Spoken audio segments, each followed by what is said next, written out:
October 18, 2024. The email arrived at 2:17 p.m. with a subject line that stopped my heart: Family Access Services, invoice number 001. My daughter-in-law Vanessa had sent me an itemized bill. $3,200 monthly for grandparent access coordination. Payment due October 31st, or my visits with 5-year-old twins Lily and Owen would be immediately suspended. I called my son Nathan. "Mom, Vanessa's right," he said. "We calculated your net worth at $1.4 million. This is only 3% annually. If you want access, contributing financially is reasonable." I hung up, hands shaking. For 5 years, I'd provided $318,000 in financial support and free childcare. Now they wanted me to pay them. That's when I decided I wouldn't pay. I wouldn't beg. I would do something permanent. I spent October 20th to 23rd pulling 5 years of records. Every receipt, bank statement, calendar entry. My late husband Gerald had taught me, document everything. The numbers were staggering: $148,000 in direct financial contributions. $170,320 worth of free childcare at market rates.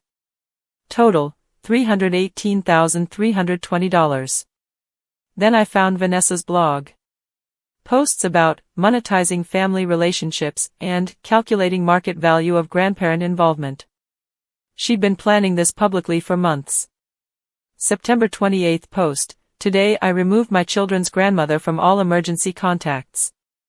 Before re-establishing privileges, we need clear terms of engagement. The invoice reference number showed the same date, September 28th. She'd removed me from my grandchildren's lives before ever demanding payment. This wasn't about boundaries. It was a setup. October 24th. My attorney Kenneth Brennan read everything in silence, then looked up with ice in his eyes. "Diane, this is elder financial exploitation." She documented her own crime on her blog. "This may be the clearest case I've ever seen. What do I do?" "We change your will. Immediately. Make it bulletproof. And we make certain that when they realize what extortion costs, it's too late to undo it." We spent 3 hours crafting a new will: $1 to Nathan. $0 to Vanessa. Everything else, $1.4 million, into an irrevocable trust for Lily and Owen, accessible only at ages 25 to 30. Nathan and Vanessa would have zero access. I signed that afternoon.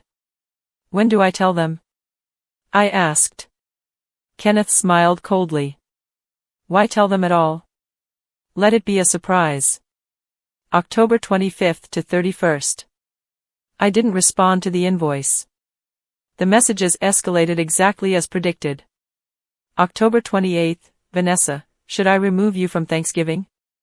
Need head count. October 31st, 11:47 p.m., Nathan, you're really choosing money over your grandkids? Don't bother calling. November 1st, Vanessa's blog post, when boundaries cause backlash. We presented a reasonable framework. The response? Silence.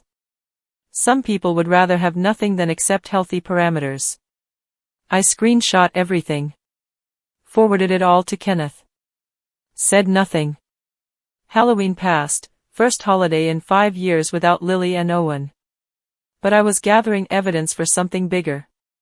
November 1st to 10th. I called Willowbrook Elementary. "I'm calling to confirm my emergency contact status for Lily and Owen Fletcher." "Oh, Mrs. Fletcher, I'm sorry, Mrs. Vanessa removed you October 1st. October 1st. 2.5 weeks before the invoice. The pediatrician's office, removed September 28th. Owen's therapist, removed September 27th. She'd systematically erased me before demanding payment. The invoice wasn't a genuine offer, it was documentation of my refusal to justify pre-planned exclusion. Then I found her private Instagram. October 15th post, celebrating our strategy session. Found the perfect price point. Either way, we win, kitchen remodel or the boundary we need. She'd admitted it was calculated manipulation. In writing. With photos. November 29 to December 3. I built thecostioffamily.com. Simple, clean, factual. Page 1, the invoice, fully itemized. Page 2, timeline proving I was removed before being invoiced. Page 3, my $318,000 in contributions with documentation. Page 4, Vanessa's blog posts about monetizing family relationships. Page 5, her private Instagram admissions. Page 6, this isn't boundary setting. This is extortion. I made it live December 3 at 6 a.m. SO optimized so anyone searching Vanessa's name would find it. I didn't tell anyone. I just let it exist. 4 days later, someone posted it to Reddit. December 7. The Reddit post hit r/entitled people, influencer charges grandmother $3,200 per month to see grandkids, gets exposed. 47,000 upvotes in 12 hours. Crosh posted everywhere. Comments poured in, she monetized grandparent alienation. The timeline proves premeditation. That private Instagram post is sociopathic. Within 48 hours, Twitter, TikTok, Facebook. Vanessa's course platform disabled her account. Blog sponsors dropped her. Local parenting groups banned her. Her perfect influencer life imploded. December 9, Nathan's colleague texted him, "Dude, is this your family?" Everything unraveled. And then they filed for emergency guardianship. December 10, process server arrived at 8:47 a.m. Petition for emergency guardianship. They claimed I was incompetent, being manipulated by my attorney, creating defamatory websites, exhibiting obsessive behavior. They wanted control of my $1.4 million estate. Attached was a psychiatric evaluation from Dr. Marcus Webb, a doctor I'd never met, diagnosing me with probable early-stage dementia with paranoid features. Kenneth called immediately. This is desperation. They're trying to control your assets so they can force you to change your will back. We'll destroy this in court. Hearing scheduled, January 8, 2025. December 11 to 20th. We assembled overwhelming evidence. Letters from my doctor, financial advisor, priest, neighbors, all attesting to my perfect competency. Dr. Webb had diagnosed me without examination, medical ethics violation. Kenneth filed our response with the timeline, invoice, blog posts, and Instagram admissions. This petition is transparent retaliation after exploitation attempt failed and was publicly exposed. The evidence was devastating. But something else happened first. December 28, Vanessa's parents called, horrified. We had no idea. We're cutting off contact with her. We'll testify for you if needed. December 30, Nathan emailed, Mom, I'm sorry. I've been in therapy daily. I see what I became. I'm withdrawing from the guardianship petition. I'm filing for divorce. I can't do this anymore. January 2, he officially withdrew. January 3, filed for divorce and custody. Vanessa was alone. January 8, 2025. Judge Patricia Monroe reviewed everything in silence. Vanessa's attorney presented the incompetency claims. Kenneth presented medical evaluations, financial records, character witnesses, and the evidence of Vanessa's exploitation scheme. Then Nathan testified. I'm here to testify against this petition. My mother is perfectly competent. This was filed to control her assets after we tried to extort money from her. You tried to extort her? Yes, Your Honor. My wife's plan was to price the invoice high enough that Mom would refuse, giving us justification to cut her off while appearing reasonable. Either way, we'd eventually get her inheritance. The judge's expression turned glacial. Judge Monroe denied the petition with prejudice. What Mrs. Vanessa Fletcher has done is elder financial exploitation. She attempted extortion, then filed false claims to silence her victim. She referred the case to the prosecutor for criminal charges and ordered CPS investigation of the children's welfare. Vanessa stormed out. For the first time in months, I could breathe. January 16 to 25. The prosecutor filed 3 felony charges against Vanessa: financial exploitation of vulnerable adult, fraud, and filing false legal documents. She was arrested January 22. Pleaded not guilty. Trial set for June. Nathan received immunity for testimony. He had recordings of Vanessa discussing the strategy. The story went national. CNN, MSNBC, Fox News covered it as part of a larger investigation into inheritance acceleration schemes. I started receiving letters from grandparents across the country facing similar extortion. This was an epidemic. February 11 to 28, court-appointed psychologist Dr. Raymond Cruz evaluated Nathan, Vanessa, and the children for custody. His report was damning. Mother demonstrates narcissistic traits and uses children as manipulation tools. Father shows genuine remorse. Children are distressed, believing grandmother abandoned them because they cost too much money. Recommendation: Nathan gets primary custody. Vanessa gets supervised visitation only. Court should allow supervised contact between children and grandmother for therapeutic healing. March 15, 2025. Dr. Cruz's office. Nathan brought Lily and Owen. For a moment, nobody moved. Then Lily whispered, "Nana." Both children ran to me. I dropped to my knees and caught them, sobbing. "Mommy said you didn't love us anymore," Lily cried. "Mommy said you chose money instead of us." "Oh baby, no. I love you more than anything." I never stopped. Not for 1 second. We made cookies. Read books. Played. They climbed in my lap like the past 4 months hadn't happened. When they left, Owen hugged me so tight I couldn't breathe. "I love you, Nana. I love you more than the moon and stars." After they left, I sobbed with relief and heartbreak and joy all mixed together. April 10, Nathan and Vanessa reached divorce settlement. Nathan, primary custody. Vanessa, supervised visitation, transitioning after therapy completion. House, sold, split 50-50. It's Vanessa pays child support, $800 per month. No alimony. Future inheritance, Vanessa has 0 claim. Additionally, Vanessa prohibited from posting about children without consent. Both parents shall support children's relationship with paternal grandmother. Divorce final in 60 days. May. Prosecutor James, you prepared meticulously.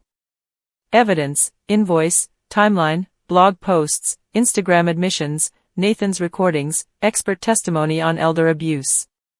Witnesses, me, Nathan, immunity, my attorney, doctors, custody evaluator, community members. Vanessa refused plea deals. She wanted to fight, claiming it was boundaries gone wrong, no criminal intent. Her attorney's strategy: portray her as misunderstood mother, me as vindictive grandmother. It wouldn't work. The evidence was overwhelming. June 2, 2025. Packed courtroom. Media everywhere. Prosecutors opening $3,200 monthly to see grandchildren after providing $318,000 over 5 years. The defendant blogged about it, sold a course teaching others to do it, then filed false guardianship claims when exposed. This is elder abuse. Defense opening: family disagreement blown out of proportion. Vanessa tried to set boundaries. Mrs. Fletcher couldn't accept them and weaponized the legal system. I testified first. Walked the jury through 5 years of love and care, the shocking invoice, discovering the premeditation. Cross-examination tried to paint me as controlling. Failed. June 3, Nathan testified. Vanessa said we'd price it high enough that Mom would either pay, funding our kitchen remodel, or refuse, justifying cutting her off. Either way, we won. You have evidence? Yes. A recording from December. The recording played. Vanessa's voice: "We did this right. Either monthly income or full inheritance when she dies. Either way, we win. The invoice was perfect, high enough to make her refuse, reasonable sounding enough we look justified. Multiple jurors gasped. Nathan continued, my 5-year-old asked why Nana doesn't love her anymore. That's when I realized what I'd become. The defense had no effective cross-examination. The recording was damning. Dr. Cruz testified about harm to children. Simone Devereaux, the family wealth strategist, testified about the coaching industry teaching inheritance acceleration. Emails between Simone and Vanessa discussed optimal pressure points and pricing strategies for emotional leverage. The prosecution rested with overwhelming evidence. June 4, Vanessa testified in her own defense. I never meant to hurt Diane. The invoice was a communication tool, clumsy, but not criminal. The blog posts were my processing journey, not evidence of crime. Cross-examination destroyed her. You removed Diane from all records before sending the invoice? I was updating contacts. 3 weeks before? That's quite a coincidence. They were separate. You said on recording either way we win. What did you mean if not financial exploitation? Poor word choice. Or honest admission? No answer. The jury looked disgusted. June 6. 4 hours of deliberation. On count 1, financial exploitation, we find the defendant guilty. On count 2, fraud, we find the defendant guilty. On count 3, filing false documents, we find the defendant guilty. Guilty on all counts. Vanessa went pale. Sentencing scheduled for June 20th. I felt closure, finally. June 20th, 2025. Judge Williams reviewed everything. Mrs. Fletcher, you systematically exploited a vulnerable adult by weaponizing her love for her grandchildren. You documented your scheme publicly, profited from teaching others, then filed false claims to silence your victim when exposed. Sentence, 18 months suspended to probation, 5 years probation, 500 hours community service at elder care facilities, $50,000 restitution to me, permanent ban on profiting from the story. She appealed. Kenneth says it won't work. Justice, finally. August 2025. Lily and Owen now spend weekends with me regularly. Nathan has primary custody. We're rebuilding our relationship through therapy, it's scarred but real. The $50,000 restitution went to a foundation I started, Grandparents' Rights Education Fund, helping families facing similar exploitation. My website remains up as an educational resource. Over 400,000 visits. Hundreds of grandparents have contacted me with their stories. This is bigger than my family. It's an epidemic. December 15, 2025. Lily and Owen are in my kitchen frosting Christmas cookies. Nana, can we make extra for Daddy? Lily asks. Of course, sweetheart. Owen looks up at me seriously. Nana, you're not going away again, right? My heart breaks. Never, baby. I'm here forever. Good. Because you make the best cookies. Nathan arrives to pick them up. We've had coffee together weekly. He's trying, genuinely trying, to become someone his father would be proud of. The will doesn't change, I told him last month. What's done is done. I know, Mom. I'm not trying to earn back inheritance. I'm trying to earn back your trust. Some consequences are permanent. Some relationships can heal, but they'll always carry scars. As I watch Lily and Owen laughing, covered in frosting, I think about what I've learned. Love without boundaries is self-destruction. But boundaries without love are just walls. Vanessa built walls and called them boundaries. She turned family into transactions and wondered why she ended up alone. I chose differently.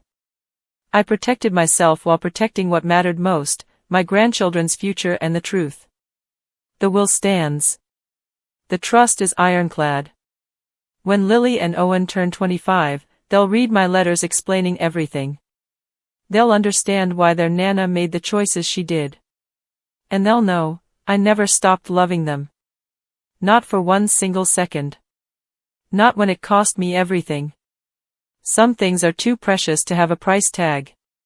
That's the lesson Vanessa never learned. And it cost her everything. If you're experiencing elder financial exploitation or grandparent alienation, document everything meticulously. Consult an attorney immediately. Report to Adult Protective Services. You are not alone. Your love is not a commodity to be purchased. Family should never be a transaction.